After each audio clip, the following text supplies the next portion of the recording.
ওদের কোনো অসুবিধা হয় না এবং তারা নামাজি হয়ে যায়।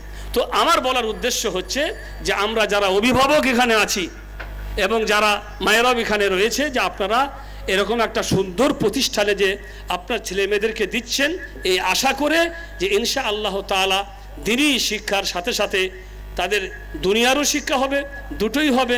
যেমন ডাক্তার সাহেব বলে দিয়েছেন, ভুল ভেঙে দিয়েছেন যে এখানে শুধু লেকচার শিক্ষা দেওয়া হয় না, বরং এখানে দুনিয়াতে যত রকমের শিক্ষা আছে, ভূগোল থেকে, বিজ্ঞান থেকে, আপনার ইতিহাস থেকে নিয়ে, সাহিত্য থেকে নিয়ে, আর যা জানার পর্যায়ক্রমে পরস্পরাই ওপরে উঠতে থাকবে, শিখতে থাকবে, ওপরে উঠতে থাকবে, শিখতে থাকবে। সেই সাথে সাথে কিছু ইসলামিক ট্রেনিং এগুলো দরকার আছে। পরিবেশন শক্তি এটা সবাই পারে না। আমার ভিতরে অনেক ইলিম আছে, অনেক জ্ঞান আছে, কিন্তু হচ্ছে না, বলেন পারছি না, আমি মানুষের সামনে পারছি না। তো এটা তো আমার দুর্বলতা। কেন? ওই ট্রেনিংটা ঠিক মতন যদি হতো, যেমন আমাদের মানে মাদ্রাসাগুলোতে কি হয়, আঞ্জুমান হয়, বুঝতে পারলেন, সাপ্তাহিক আঞ্জুমান, ওখানে আপনার বক্তৃতার ট্রেনিং দেওয়া হয় যে মানুষকে কিভাবে বলবে, এটা প্রয়োজন আছে, জরুরি আছে। তো যদি এরকম এখানে হয় তাহলে খুব ভালো কথা।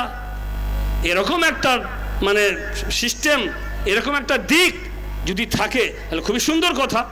কারণ এখানে সব কিছুকে শুধু মনের মধ্যে ভরে রাখলে হবে না, তার বহিঃপ্রকাশ করতে হবে লেখনীর মাধ্যমে এবং বক্তৃতার মাধ্যমে, বলার মাধ্যমে বহিঃপ্রকাশ। আর বহিঃপ্রকাশ তখনই হবে যখন আপনি ওই পড়ার জামানা থেকেই ট্রেনিং প্রাপ্ত হবেন, তখন ট্রেনিং নিয়ে থাকবেন। তো ইনশা আল্লাহ তাআলা আপনাদের ছেলেমেয়েরা এরকম প্রতিষ্ঠানে পড়ে আপনাদের ভবিষ্যৎ উজ্জ্বল করবে এবং তাদের ভবিষ্যৎ তারা কি করবে, উজ্জ্বল করবে। আর ছেলেদেরকে বলবো যে তোমরা যারা এখানে পড়ছো, তোমরা কিন্তু শুধু মনে করে দিও না বা মনে করে নিও না যে উস্তাদ শিক্ষকরা আমাদের মগজে ঢুকিয়ে দিবে সব কিছু। না, শিক্ষকরা একটা মাধ্যম মাত্র, একটা মাধ্যম, তারা তোমাদের গাইড করবে। আর তোমরা সেই গাইড গ্রহণ করে যতটা মেহনত করবে, ততটা তোমরা লাভবান হবে। মেহনত করবে না, ফল আসবে না। বেকাদরিল কাদ্দে তুকতাসাবুল মাআলি ওয়া মান তালাবাল উলা সাহিরাল লায়ালি। উচ্চতা অর্জন করতে হলে চরম মেহনত করতে হয়। ডাক্তার জাকির নায়েক ফটাফট বলেন অমুক পৃষ্ঠায়, অত পৃষ্ঠায়, অমুক পৃষ্ঠায়, অত পৃষ্ঠায়, এমনি হ্যাঁ, মেহনত না করেই রাত দিন এক করে দিয়েছেন। মাত্র 3 ঘন্টা ঘুমান তিনি, 3 ঘন্টা, মাত্র 3 ঘন্টা ঘুমান, আর বাকি সব স্টাডি। তো ভাই মেহনত না করলে তো হবে না। তাই শিশুদেরকে বলবো, ছেলেদেরকে বলবো যে কিন্তু প্রচুর মেহনত করতে হবে। বেকাদরির কাদ্দে তুকতাসাবুল মাআলি, অনেক পরিশ্রমের পরে উচ্চতা লাভ করা যায়। ওমান তালাবাল উলা সাহিরাল লায়ালি, আর যারা উচ্চতা লাভ করতে চাইবে তাদেরকে রাত জাগতে হবে, মেহনত পরিশ্রম করতে হবে। মেহনত পরিশ্রম না করলে কখনোই উচ্চতা লাভ করা যাবে না। তাই পরিশ্রমের মাধ্যমে এই সুস্তাদরা সব আমাদেরকে দিয়ে দেবে তা না, বরং আমাদেরকেও প্রচেষ্টা এবং আমাদেরকেও মেহনত করতে হবে। এই কটি কথা বলেই আমি আমার বক্তব্য শেষ করছি। শেষে আল্লাহর কাছে দোয়া করি, আল্লাহ রাব্বুল আলামিন এই প্রতিষ্ঠানের যারা প্রতিষ্ঠাতা তাদেরকে গ্রহণ করুন, তাদের এই সমস্ত মেহনতকে আল্লাহ রাব্বুল আলামিন কবুল করুন, এবং যে সমস্ত ছেলেমেয়েরা এখানে শিক্ষা গ্রহণ করছে আল্লাহ তাআলা তাদের শিক্ষাতে বরকত দিন। ওয়া সাল্লাল্লাহু আলা নবিয়িনা মুহাম্মদ ওয়া আলা আলিহি ওয়া সাহবিহি আজমাইন। আসসালামু আলাইকুম ওয়া রাহমাতুল্লাহি ওয়া বারাকাতুহু। মাশাআল্লাহ, জাযাকাল্লাহ খায়ের শেখ হাশিম মাদানী মহাশয়কে।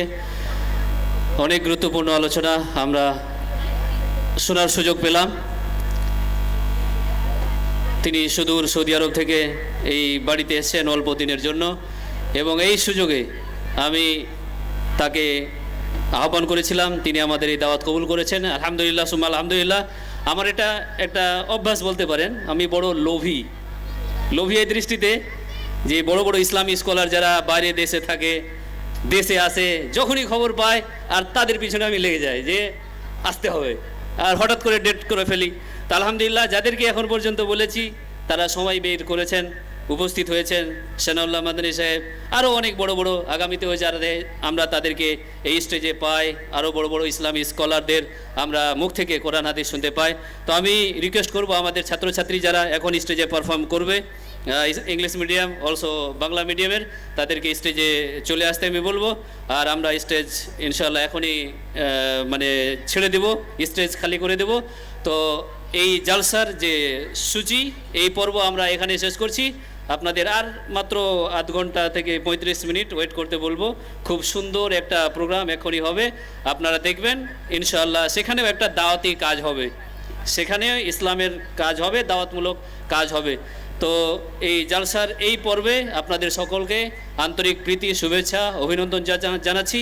এতক্ষণ পর্যন্ত আপনারা ধৈর্য সহকারে আমাদের এই পর্বকে সুষ্ঠুভাবে পরিচালন করার সুযোগ দিলেন।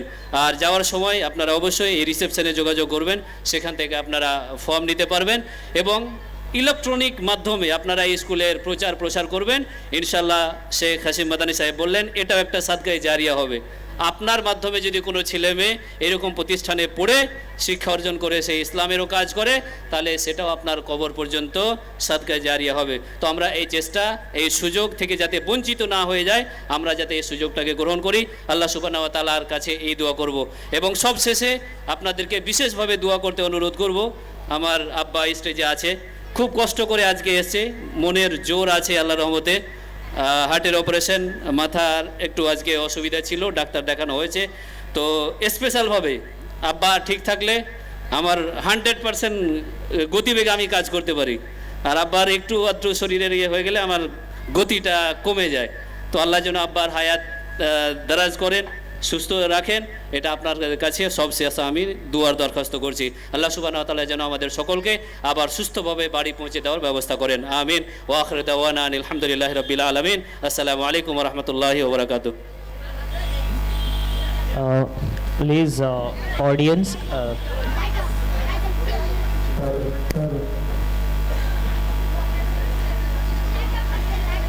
please, volunteers, please, first of all, you clear the stage.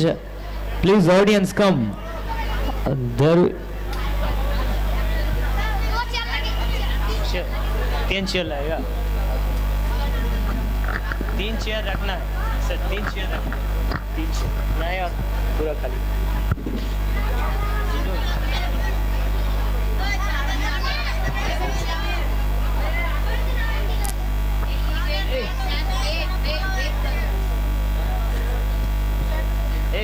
बच्चे लोग को